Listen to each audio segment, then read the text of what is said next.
The Committee for Our Workers International is organized on every continent. If you would like to join us and get active building the CWI in your part of the world, please visit our website at socialistworld.net. Here you can also subscribe to our weekly email newsletter and support our work by making a donation. If you have any questions or comments about that podcast, please let us know and we may try and respond in future episodes.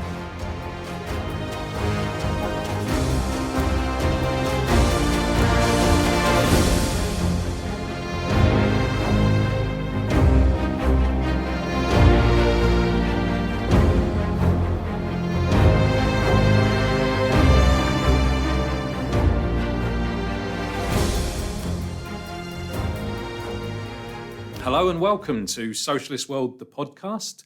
My name's Sean Figg, and let me wish everyone a happy new year.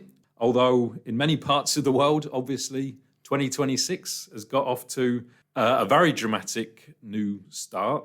In particular, the kidnapping of President Nicholas Maduro and his wife, Celia Flores, in Venezuela. And we've got Tony Saunois, CWI Secretary, here to discuss that. Good morning, Tony. Morning, Sean. And Happy New Year.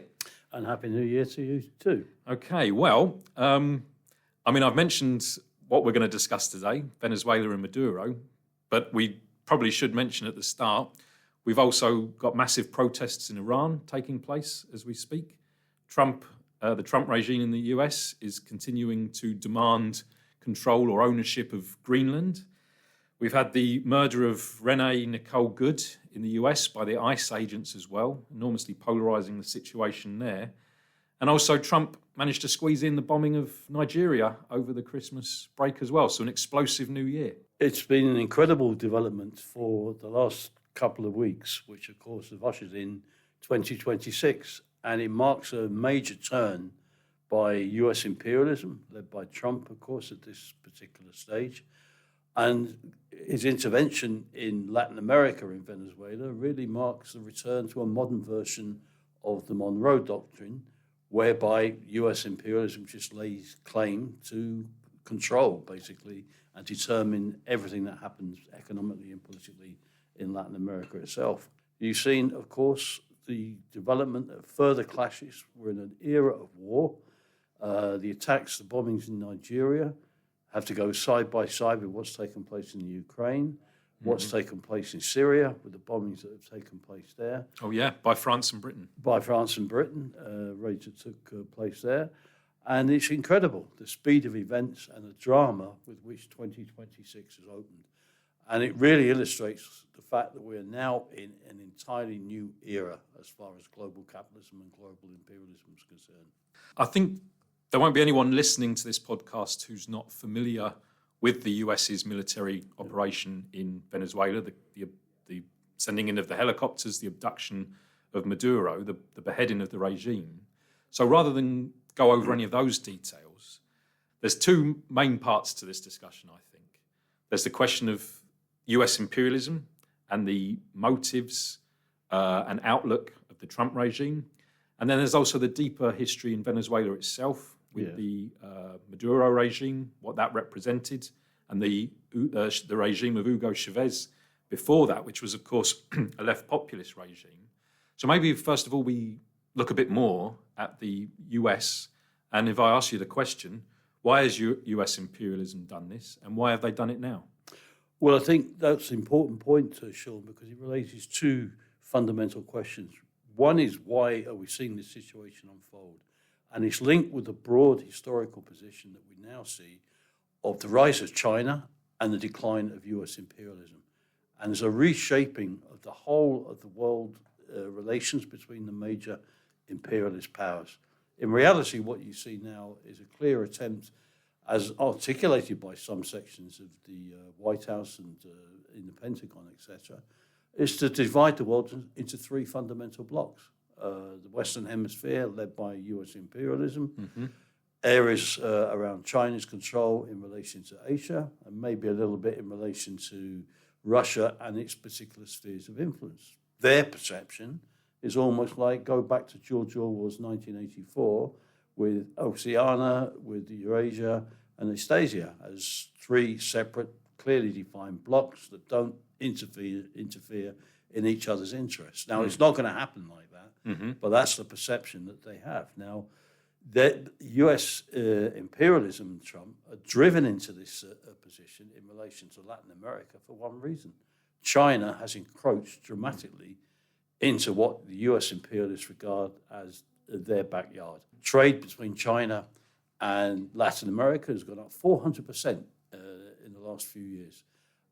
You see now China is the main trading partner of countries like Argentina, even under Malay, of Brazil, of Chile, of a whole series of countries as well. And they've acted now because they want to try and drive the Chinese out of Latin America. Now, how they're going to do that is another question. I was in Chile last year, and you just see it in practical terms.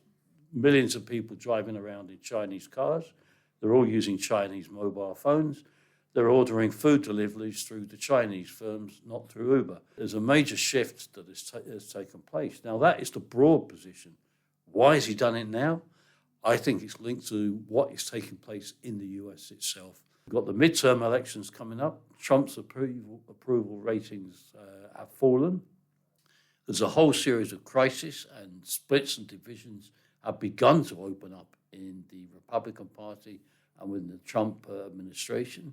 You saw millions taking to the streets on the No King's Day demonstrations last year. And the Trump regime was going into a very difficult and complicated position. And he's partly done this with that in mind to try and firm up and secure his position. He hopes by seizing Venezuela's oil, he's going to be able to control Western oil supply, reduce the price of petrol in the US through that, is what he hopes, and hopes that that will buy some support. Now, whether that all develops in that way is a far more complicated position.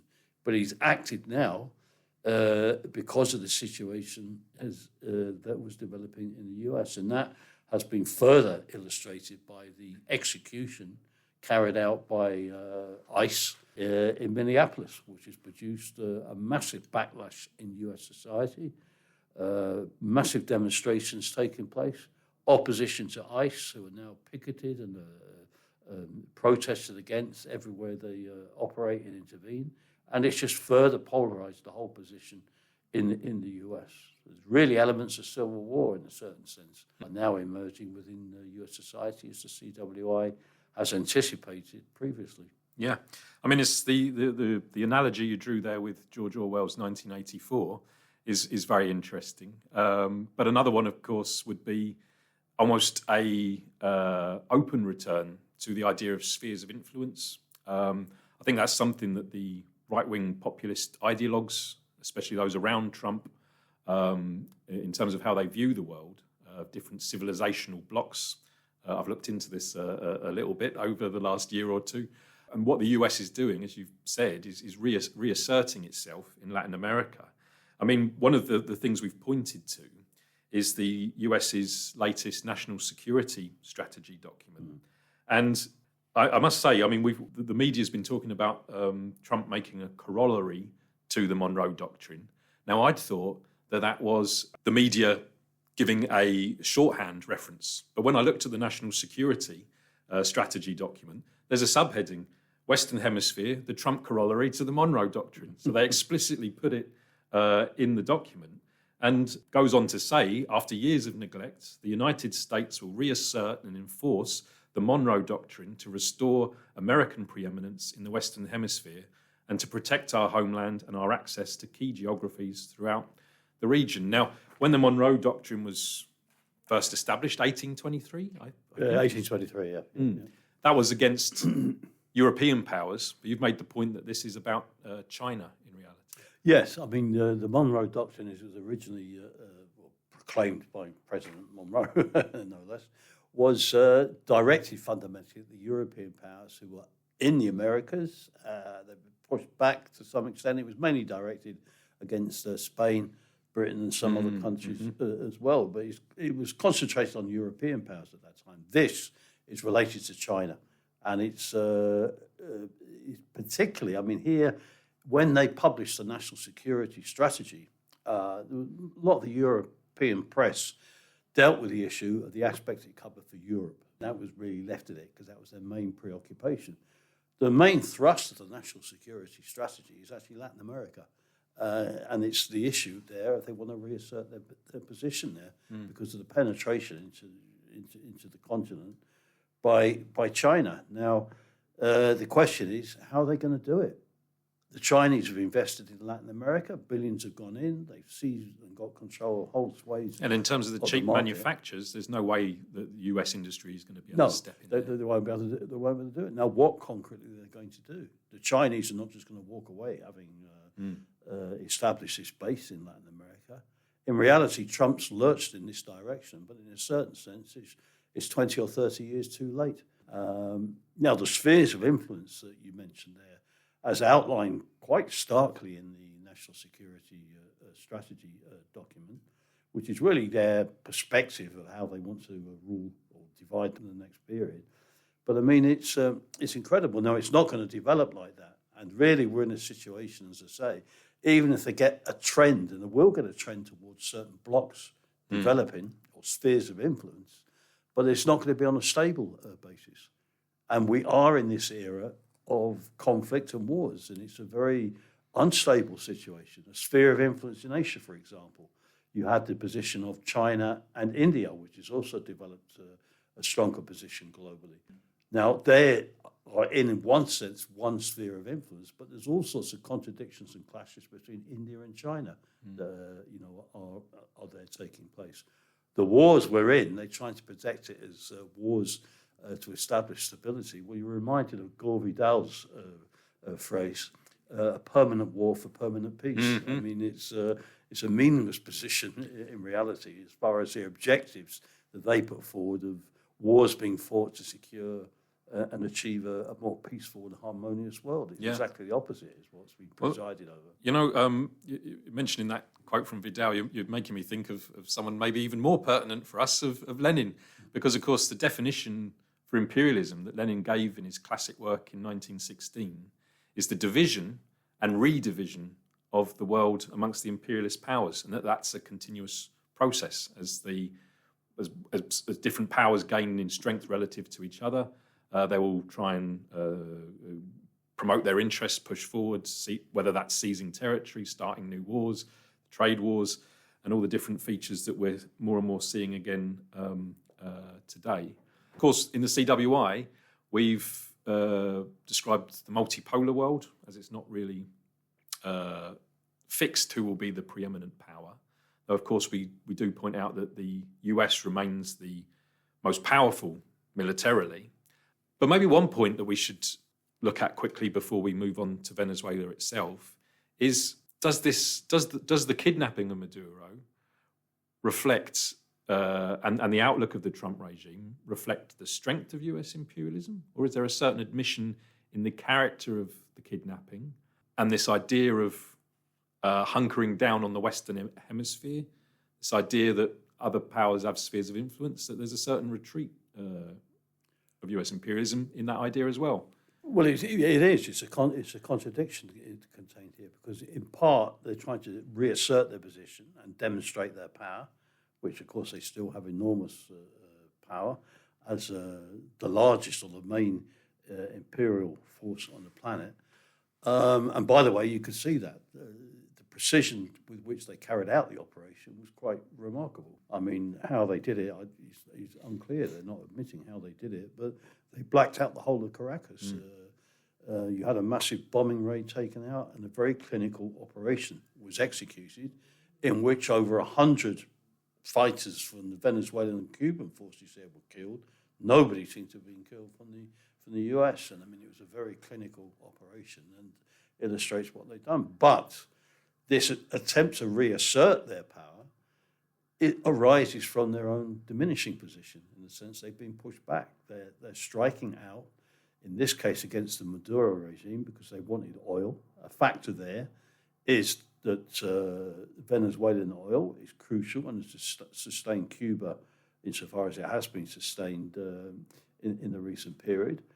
The largest export market for Venezuelan oil is actually China. China uses the crude oil from Venezuela quite extensively, despite the fact it's developed its green technology and in that sense becomes a little less dependent on oil, but it still needs it. And part of this is also Trump hitting back at the Chinese on the oil front as well. But it does illustrate both that they're trying to assert their power and they're trying to, at the same time, they're reflecting their own declining position. It's true, U.S. imperialism is the largest power at this stage, but the growth of China has been unprecedented of what's happened. And it's particular factors as we maybe could discuss on a different program. But I mean, it's unprecedented. The speed with which the Chinese economy has developed, the growth rates of the Chinese economy over the last, since it started, have been on average 8% a year. I mean, it's now contracted quite substantially. That was never achieved, even at the height of US imperialism when it developed in the 19th century. Then their average economic growth rate was only around 1.5%. I mean, it's unprecedented what has happened in China. How sustainable it is another question. Now, but it illustrates the clashes that take place. And by the way, as an aside on this, where's Europe left in this position? US imperialism has declined, but where does Europe factor in? The main battleground is between China and the US. A further factor in Europe is, with its decline, is there's no clear power dominating Europe at this particular stage, which leaves it in a even weakened position. But it's a complete reconfiguration. The point you made there earlier about the multipolar world, I mean, really what you're seeing is a reconfiguration which should be reconfigured again, because none of this is going to result in stable alliances or stable blocks emerging. The blocks developing, how stable they'll be is an entirely different question. If we move on to the implications for Venezuela itself now, as I mentioned at the start, the Venezuelan government has a particular history which is important for the left, for socialists, for Marxists and revolutionaries such as ourselves. Before we look at the implications for the regime following the kidnapping of Maduro, if we could just go back a little bit into the history and the Chavez regime, which we've analysed a lot over the last 26 years, I believe, since Chavez first came to power. For listeners who maybe aren't that familiar with that background, could you try and give us a brief summary of the last 26 years? Well, we could compress 26 years into a few minutes. We'll have a go, Sean. But, I mean, Chavez came to power, Hugo Chavez, in 1999. And we commented at the time that this was a critical turning point because he was coming to power on the basis of quite a confused position, but in opposition to neoliberalism, reasserted the question of anti-imperialism as well, defending what he called the Bolivarian Revolution. Simon Bolivar was a key bourgeois figure, actually, who's conducted an incredible struggle aimed at unifying Latin America and fighting the Western imperialist powers at that particular stage. Now, Chavez came to power in 1999. And the context, by the way, just to throw in, of course, was the height of capitalist triumphalism following the collapse of the Soviet Union. Yes. The idea that socialism, the idea of revolution was buried, and here comes Chavez and challenges that. He challenged it, and I mean, he'd attempted it previously. I think it was 1992. Mm-hmm. He attempted from the left to initiate a military coup, as a left-wing radical military coup, which was defeated. He established his credentials, though, as a very important point when when his attempted coup in '92 collapsed.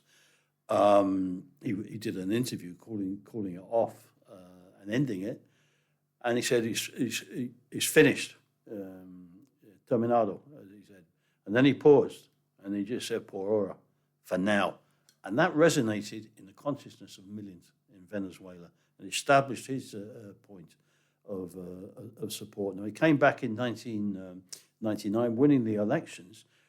And it was not a program even raising the issue of socialism then. They attempted a coup to oust him in 2002. And this resulted and it's an incredible process of what happened with the coup. It appeared to be successful. You went to bed here one night thinking that's it, the end of Chavez. The next morning you wake up and he's back in power again. Because of what? Because two things happened. One, there was a mass uprising of the Venezuelan people, poured out into the streets. We had comrades at the time. They flooded down to central Caracas. They were armed. It was a very highly armed society. And the armed forces split. The soldiers came over to his side. And he ended up being back in power. And then following that, there was a massive radicalization took place. The revolution went further. Factories were occupied. There was a demand for more measures to be taken against the right. And at that stage, capitalism could easily have been snuffed out in Venezuela. Now, unfortunately, Chavez did not move in that direction, but his regime was enormously popular.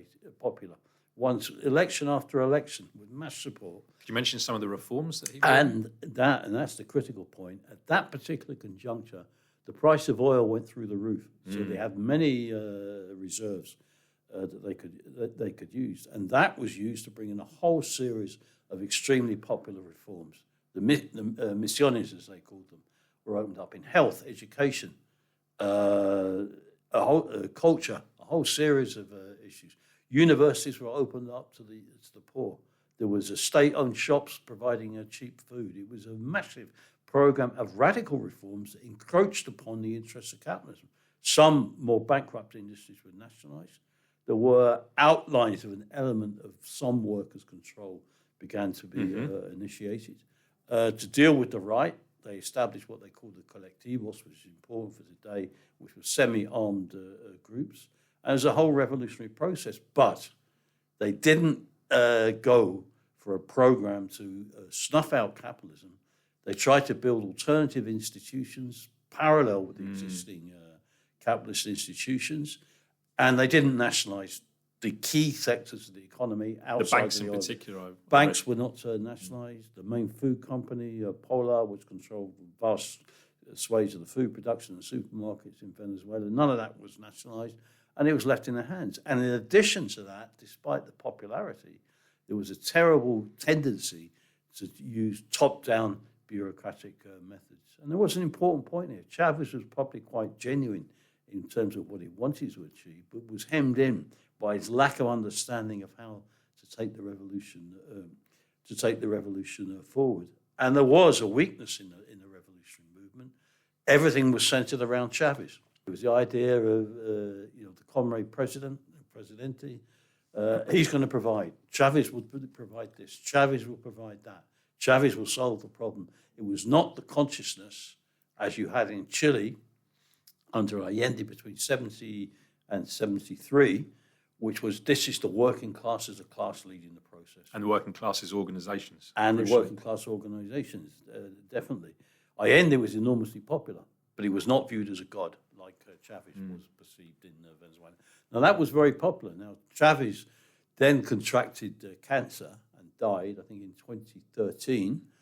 That coincided with later with the drying up of the oil revenues, and they've made a mistake economically in Venezuela as well. They were entirely dependent on oil, and we have to emphasize here there was a lost opportunity globally, because had the revolution been snuffed out had the capitalism been snuffed out in Venezuela at that stage, what was possible? You'd had also in that period the coming to power of Morales in Bolivia. You had a similar process in Ecuador as well. The pink tide? The pink tide, but it was very radical in that particular phase. It almost came to the point of a civil war in Bolivia, but Morales was in. Had they snuffed out capitalism in all of those countries, they could have linked up and formed a voluntary socialist federation of Venezuela, of Bolivia, of Ecuador and of Cuba, and they could have reached out then, think back to our listeners, to what was taking place in Europe, with Greece was around the same time, the emergence later of Podemos in Spain. You could have linked up and really challenged the whole of imperialism. Unfortunately, they didn't take that road. And it was a fundamental development and a degeneration and retreat of the revolutionary process set in Venezuela. particularly after Chavez's death. It was there before, and that was headed by Maduro. And by the way, an important point, which is there now, even under Chavez, when I say the top-down measures that were used, you saw within this the emergence of a new elite, a section of a new ruling class. It's a little bit like South Africa, where you lived for a period, Sean, of that new black elite that came up, a section of the black capitalist class really. That's right. Emerged. And you saw a similar process in Venezuela, what was dubbed the Boli, under Bolivarian, Boli bourgeoisie developed and emerged there. And really that was strengthened, and its position tremendously developed under Maduro. And then you saw the development. It was there under Chavez, but probably less so. There was a whole wave of corruption and mismanagement set in as well. And it was all then compounded by the imposition of brutal sanctions from the US. It resulted in a horrific collapse in the economy taking place. This point about the Boli bourgeoisie, I think it's very important. It reflects the failure to overthrow capitalism. You mentioned South Africa, because one of the factors there was the political control of the state to direct contracts, control of shares, favoured positions. It all tended in that direction, and that's part of the problem under Chavez as well. This parallel economy, well, they don't exist in isolation in reality. The capitalist drive for profit making, for attacking workers, will eventually infect the state-controlled sector. And of course, the US had hopes that the sanctions, this is under different presidents, obviously. They've been hostile. US imperialism has been hostile to the Venezuelan regime from the get-go. They, if I understand correctly, would have been behind the coup attempt. I think there was a recall referendum, support for the opposition. We'll come back to that point shortly. But they hoped that the sanctions might give the final push. Obviously, Maduro clung on, and we got a contradiction there between the Maduro regime continuing in office, but also a real retreat in the revolution. That's the point. You had a retreat in the revolution, the emergence of an economic catastrophe. 8 million Venezuelans have fled the country. That says something in terms of the position. There was an increase in corruption and of repression as well. But the right, who were there, gained support, increased support, were not able to overthrow what had then been established as the Bolivarian state machine. And at the same time, fear of the right and what it represented, which comes from a particular reactionary section of Venezuelan society, concentrated in the very wealthy areas and amongst the upper middle class, etc. They did increase a lot of support. There was disenchantment, but there was fear of them as well. Had they come to power, despite the fact that millions, probably of the poor, were disenchanted, even in opposition to Maduro amongst the section, they were fearful of what the right coming to power would mean, because they would be out for retribution and revenge against anybody who'd been involved in the course of the revolutionary process. And it probably has meant, and we can't really quantify this, the Maduro regime has a certain base of support that's been able to rest on. Probably not enthusiastic backing, but more likely fear of the right, and now particularly widespread opposition to intervention from US imperialism. And it's probably on that basis clung on. Now they have a powerful state machine. The old right wing correctly have been purged from the state machine. And now you have this Bolivarian state, which has its own particular interest to defend. And it's highly armed, not just with the army. You have the colectivos, which were established initially as a first attempts towards a semi-militia that was set under Chavez, never under the control directly of democratic organizations of the working class, but now probably more militarized and probably are involved in quite a lot of corruption, etc., but nevertheless have a powerful position. And the regime at this stage has clung on. Now, Trump thinks Maduro's beheaded it, and it's now been replaced by Rodriguez from the Bolivarian state. And she appears to be wanting to make as many concessions as possible to the Trump regime. Now, whether that is possible, we have to see in practice. And based on what you just said, the Rodriguez and the other figures around her and behind her are probably trying to weigh up what's the best way to secure the interests of the Bolivarian state, which are no longer, well, never were, in the sense that there was no genuine workers' control over the process, are distinct from the interests of the rest of the population. That's right. They want to cling on. She wants to compromise with U.S. imperialism. But in the Bolivarian state, it's not one bloc. There's all sorts of factions and tendencies, some of which are regarded as more, in inverted commas, as more hardliner.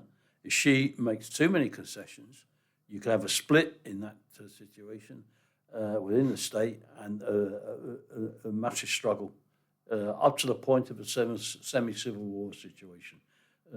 Could break out. They're trying to avert that at this stage, but it's implicit in this particular situation. Now, it is striking, how with the opposition, how Trump has just unceremoniously dropped them. They built them up, as you indicated. They backed them in all the election campaigns, the recall referendums, on everything. They for years financed and backed this vicious right-wing opposition, and then Trump unceremoniously just drops them because they were aware of the fact, had they just tried to impose this right-wing government, this right-wing opposition rather, into a new regime, it would have triggered a collapse, and the country would have been plunged into a civil war situation. Better from Trump's point of view, try and buy it off. Now that's dismayed the leaders of the right wing. I mean, they've been built up. They awarded Machado the Nobel Peace Prize, which is absolutely farcical. Much to Trump's frustration. Much to his anger. He's probably furious about it. There's a school of thought, there's some saying, well, it's one of the reasons he dumped her, was because she beat him to getting the Nobel Peace Prize.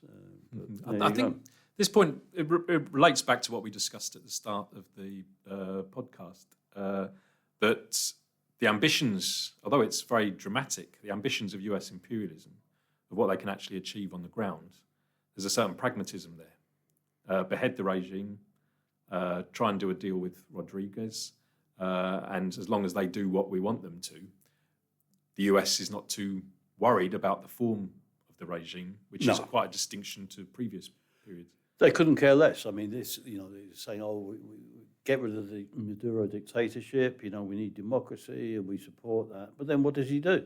He beheads the regime, kidnaps Maduro, and there's just no chance of any elections in the short term. We're running it. We're going to sort it out. And by the way, what a stench of hypocrisy from the whole of Western capitalism. What about the regimes that they back in Saudi Arabia? The feudal dictatorships that exist there, or the other regimes that they've collaborated with, who they regard as their allies. Now, the question is, what can they do? They want the oil. He's had this meeting with all of the main oil companies, but he's got to convince the U.S. oil corporations to invest billions into. They're much cooler on the idea than Trump was anticipating. Well, yeah, because they got the infrastructure's appalling. They're going to have to invest billions in it, and it's a high risk. As one of the chief executives of Exxon puts it, Venezuela is uninvestable. I mean, until they've changed the whole position. Can they change the position? They're going to do something. They're seizing the tankers and the oil.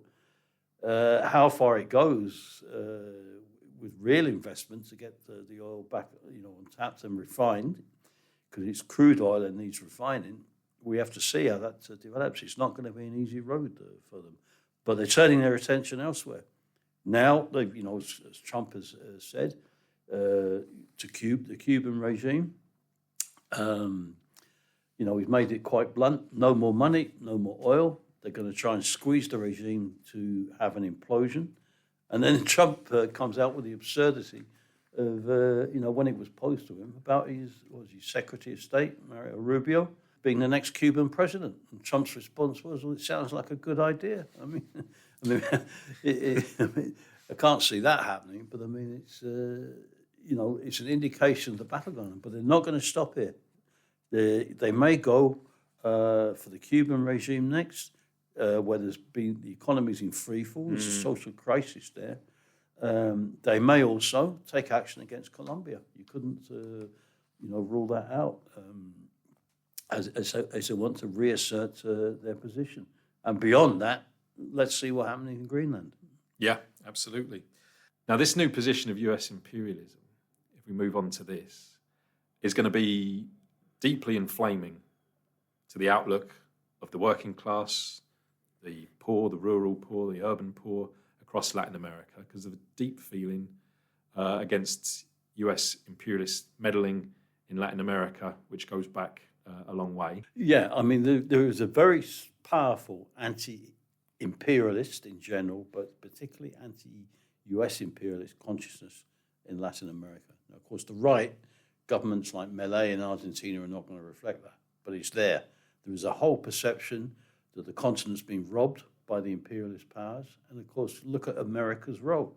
It goes back to what they did with their first intervention in Grenada, what they've done historically, back to the United Fruit Company, which was just a vicious company and with its own army that intervened and oppressed the population. And there's a very strong continent. US imperialism has intervened militarily or been implicit in organising military coups in virtually every single country throughout the continent. It runs very deep.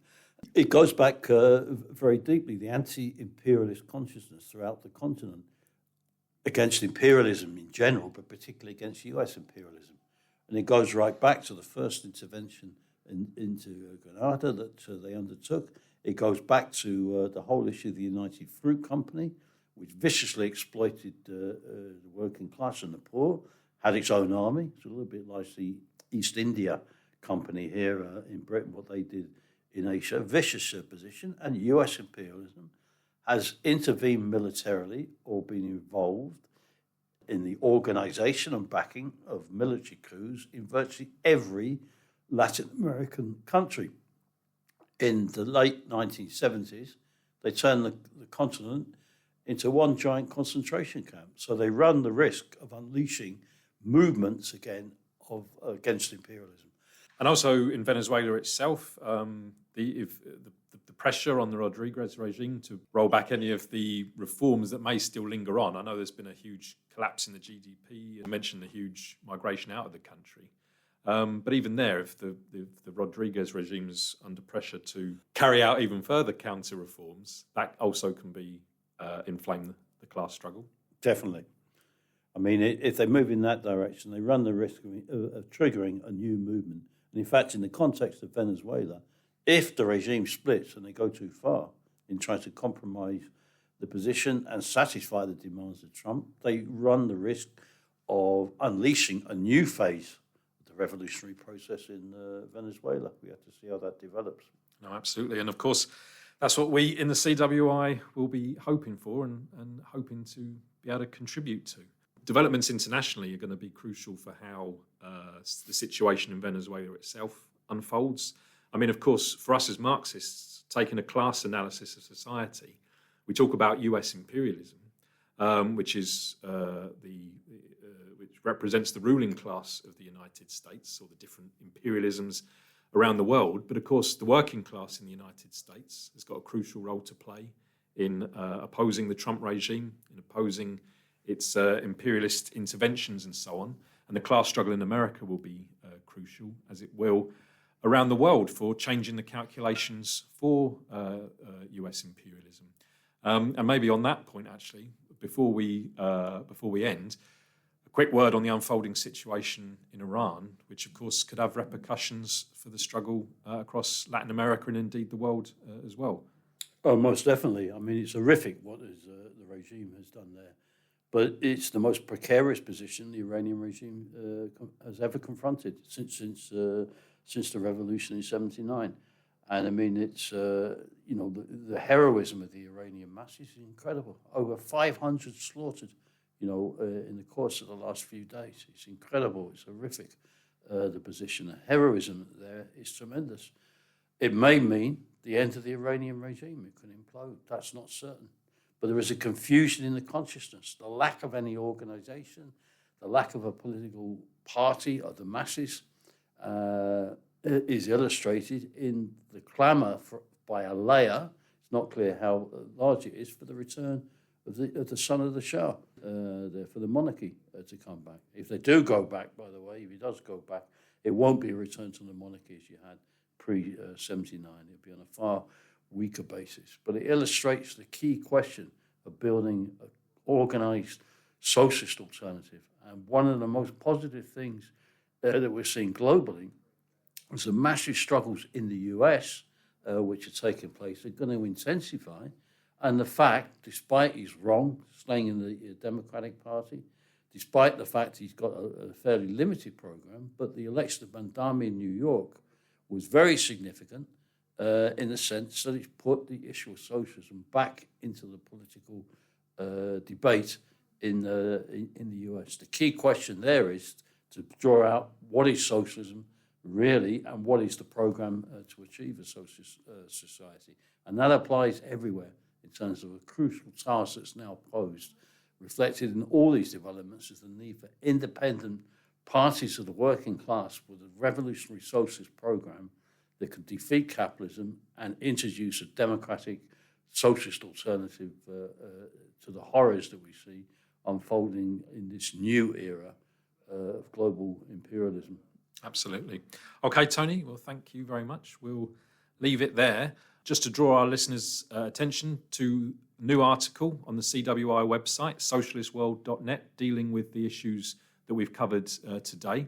And I think we can also mention that we're planning to republish some of the material that you've written, Tony, over the last 26 years of the Venezuelan revolutionary process, which includes some polemics with other socialist organizations and the wrong positions that they've adopted in regards to the Bolivarian revolution.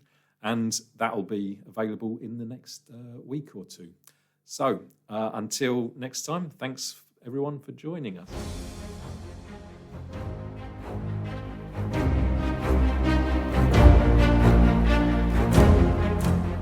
The Committee for Workers International is organized on every continent. If you would like to join us and get active building the CWI in your part of the world, please visit our website at socialistworld.net. Here you can also subscribe to our weekly email newsletter and support our work by making a donation. If you have any questions or comments about that podcast, please let us know and we may try and respond in future episodes.